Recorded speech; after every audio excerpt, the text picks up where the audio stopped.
a little story time. Okay? And this probably be a part one. I'll probably try to make it all in this little minute. This little one video. But anyway, okay, story time about the time I went to prison. For those of you that know, then you know. But yes, I did 4 years in the penitentiary. And in those 4 years, I'm going to tell you the several units I've been to, okay? I've been to Hilltop Unit. I've been to Mountain View. I've been to Crane. No, was it Crane? I think it's Crane, if I'm not mistaken. I think it's called Crane. What's another one? What was the other one? Oh, and Hobby. I've been to Hobby.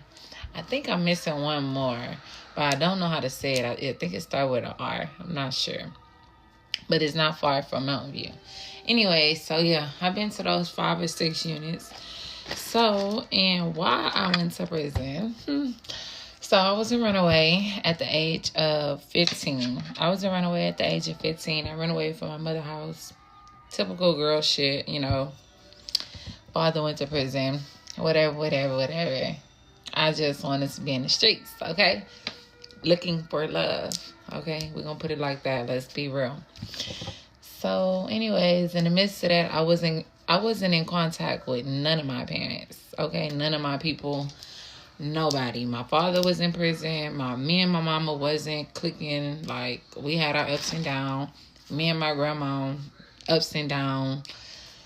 Yeah, anyway, long story short. So I met this dude online on Twitter. So I met this dude, whatever, lied about my age. Let me start there. I lied about my age. Told the dude I was 18 or 17.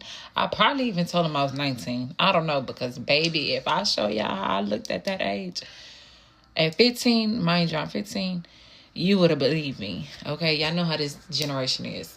But anyway, so... yeah, so I met this dude online. I think he was 20. Oh, he was over 22. Let's keep it real. He was over 22. Mind you, I'm only 15. But he thinks that I'm between 17 and 19. I can't remember what age I told him. I'm 25 now. So anyway, yeah, I met this dude, ran off with this dude. Didn't know shit about what I was doing. Barely knew how to take care of myself, okay? Yeah, so met up with him. My mom filed to run away. The laws tapped into my computer, like dead ass tapped into my computer. End up knowing where I was, finding the dude information. My mom ended up calling the dude, letting the dude know, hey, you with my 15-year-old runaway daughter. So he ended up dropping me at a gas station because she threatened that the laws was going to be at his door. So he ended up dropping me at a gas station, and I ended up getting on this POF app. I don't know if y'all heard about this, but I think it's Plenty of Fish. I don't know if that's still an ongoing thing, but at that time, that's what it was called, POF. So I ended up getting on that at the gas station like this quick, okay? I had pictures already on my phone, so I'm posting pictures. Ended up talking to this guy like within 30 minutes. Like, I was a risk taker. Like, honey, I would never do that now though. God, like, Lord knows. Oh my goodness. But anyway, so ended up talking to this guy. Ended up telling this guy I was at the gas station. Yeah, my friends ditched me with the woo. I came up with this story. This is some real shit. Like, swear to God, no lie. Like, right hand to the man. This God honest truth. So the guy put up on me, whatever. Mind you, this guy, he thinks that I'm in between the age 17 and 19 as well. So I met up with him. I'm still a runaway. Never went back home, even though my mom found out where I was and the laws was looking for me. So met up with him, doing my little 1-2-1-2. I didn't like him. I remember I didn't like him, and I don't know what the fuck happened. We got pulled over, I think. We got pulled over there, and the runner, my name, found out I was a runaway, took me to juvenile. My grandma came, got me. I was there, I kid you not, no longer than 24 hours at my grandparents' house. Oh my goodness, why was I like this? So I was there no longer than 24 hours and met this guy, another guy, and told him, yeah, I think I told him I was 18. I remember this. I think I told him I was 18. Okay. And he's from Montgomery. He was from Montgomery County. Met up with him. Ran away from my grandma's house. So, mind you, she had to file another runaway. She had to file me as a runaway. So, I'm a runaway again. So, I met up with him. He took me all the way from Port Arthur, Texas. I was coming from Port Arthur, Texas at the time, because that's where my grandparents were staying. So, because my mama didn't want shit to do with me. Like, it was a repeated cycle with me. So, she was like, I wash my hands, take her. So, yeah, my grandma took control of it, whatever. So, this guy came pick me up. We drove all the way to Montgomery County. Went to Montgomery County. I was with this guy, with the woo. Mind you, at the time, I skipped a little detail. At the time, I was the only one with a Camaro. Because I was talking to this other guy at the time. R.I.P. to him. He was ran over. But his name was Christopher Matthews. Somebody ran him over in Beaumont, Texas. But I was talking to this man. And he held me down my entire time in prison. He actually passed away when I came home. But anyway, so I was talking to him. He got me a car. So I actually had my own car. But I didn't have my car out here. He had bought me my car. It was in Houston because that's where he was. Well, he was in Beaumont, but wherever he was working at doing little landscaping jobs, concrete jobs, that's where he was. So he had me a car out there. So bam, I was like perfect. Doing Montgomery, perfect. I can go get my car. I meet up with this guy. Oh, this is all tea for me. I'm barely turning 16 now. I'm 16 now. It's my birthday, if I'm not mistaken. It's after my birthday, like a couple weeks after my birthday. So I'm 16 now. So yeah, told him I was 18. So he ended up telling me, hey, you want to make some money? I'm like, hell yeah. But I'm 16 in the streets, don't have a job, don't know what to do. I didn't even start dancing yet. Yeah, that's another story. Yeah, we'll talk about that in another video. But anyway, so I'm like, yeah. So I was like, what I gotta do? He was like, you just gotta be a bait. I'm like, be a bait? What I gotta be a bait and do? He was like, I just need you to put something sexy on, walk down the street, and the Mexicans, just get the Mexicans' attention and go in the house and see, what they got going on in there. Like, because they be having weed, coke, money, like they was some big drug dealers, and this is in Montgomery. So I'm like, bet, okay, cool, I could do that. So I walk by, sure enough, they whistling, Mama Sita, come have a beer.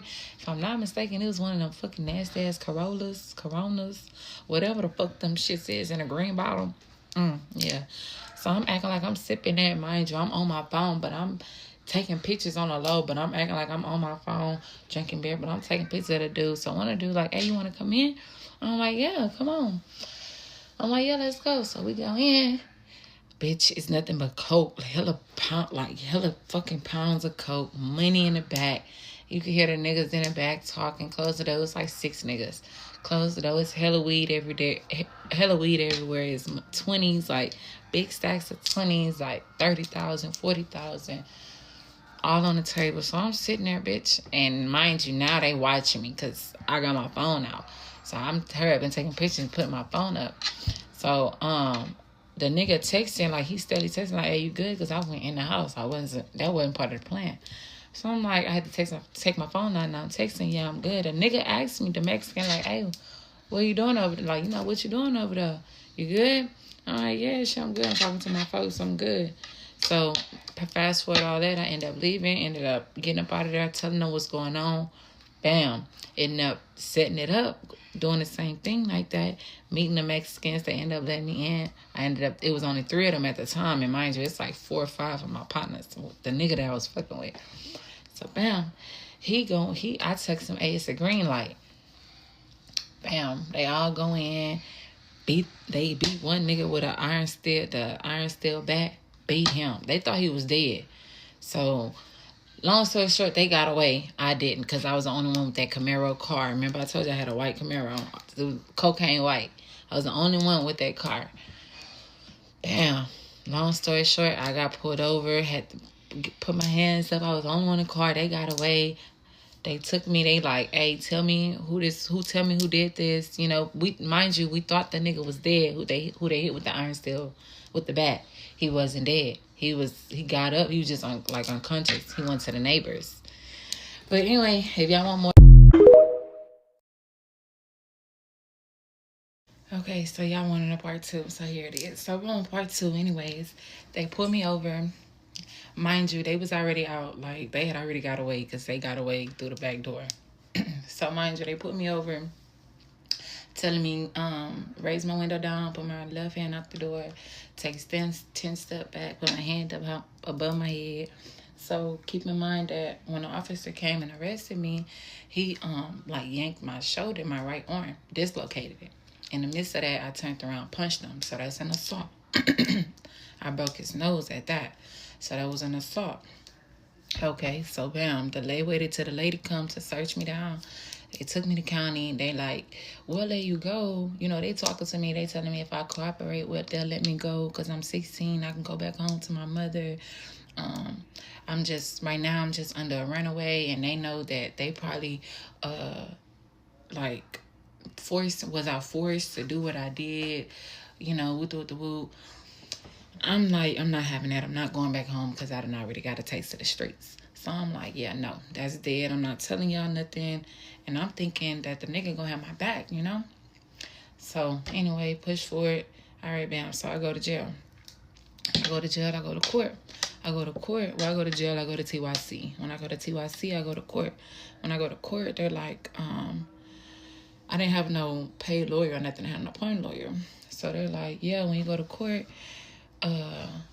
nobody was there. No family member or nothing. I was fucking with a CO that I met at TYC. So he went to court. They found out about it, so they fired him. So he ended up going to court with me because, you know, they didn't already fired him. They didn't found out about it. So bam. So he go to court with me, and they tell me that I got 8 years. Well, that's the offer, 8 years. So I'm like, no, I'm not doing that. Boo-hoo crying, I'm not doing that. So then I go back to TYC a year later. It's almost a year, probably like 8-9 months. I come back, I go to court. The dude like, he got me a paid lawyer. So the lawyer go in and no, was it a he? No, it was a she. I'm lying. The lawyer like, well, if I go back in there, they gonna raise it up. Instead of, you know, they gonna raise it up because they didn't drop it down when she came in there. They didn't drop it to 4 years. So I'm like, I can't do that. So they went from 8 to 4. I'm like, I can't do that for my first offense. Like, yeah, no, that's dead. So then they was like, well, if I go back in there, then the DA is going to raise it up and woo. So they called my mom on a little black phone or whatever. They called my mom. My mama wasn't there. But they called her and they tell her what's going on. And she like, can I talk to my daughter? But she was on speakerphone. So I'm like, yeah, I'm listening. And she was like, girl, you better do that 3 years. That's just 3 years. And you don't have to do the full 3 years. You could do that shit on the headstand and woo. Your daddy doing 20. I'm like, yeah, no, can't do it. So mind you, the lawyer, like, if I go back in there, they're going to raise it up. You know, they could double it. So I'm like, oh no. But what they got me for, say all that, my original charge was the aggravated assault with a deadly weapon, aggravated robbery, and then it was aggravated assault on the officer. They dropped all of that just because I did an assault on the officer. Their main focus for me was that. Like, they knew I didn't have nothing to do with the boy getting beat, the robbing. They knew, like, I was there to be set up. They just wanted me to say it, and they wanted me to snitch on the diggers. But I never did that. So, bam. I get sentenced 4 years for assault on an officer. They dropped the ag and all that. So they gave me that. So bam, I go back to TYC, then I got on chain to go to Hilltop. Mind you, I go to Hilltop. I'm at Hilltop for 2 months. I was at Hilltop for 2 months. I seen parole my first 2 months. And this old lady, I'll never forget, this old lady found out. She found out I was trying to make parole. So she was going around telling people that, and how you find out, if you know, if you've been in jail, you don't supposed to tell people you make parole, but they will look you up. I'm fresh meat. I'm pretty as hell. Everybody will know who I am, what I'm in there for. I'm not talking to nobody. So that old lady found out that I made parole because I got a lay-in that a parole visit. So I guess she called the people and found out. When she started threatening me, like she was going to slice my face, cut my face. So what I did was put a lock in a sock, beat that old woman up. Well, I busted her right eardrum. They G4'd me, moved me from Hilltop to Mountain View. I was G4'd. I started acting a ass. Mind you, this whole time, did not hear from that dude. Didn't get a letter. Don't know if that man dead or alive. Don't know if his partner's dead or alive. Ain't heard from his mom. Ain't heard from nobody. Like, I'm honestly say I probably should have snitched on the nigga. Like, yeah. But I didn't. But anyway, so, yeah, so I go G4. While I'm doing all that, I started dashing the officers, flooding the rain, spitting at people. Like, I'm through a mesh gate. And I had a roommate at the time.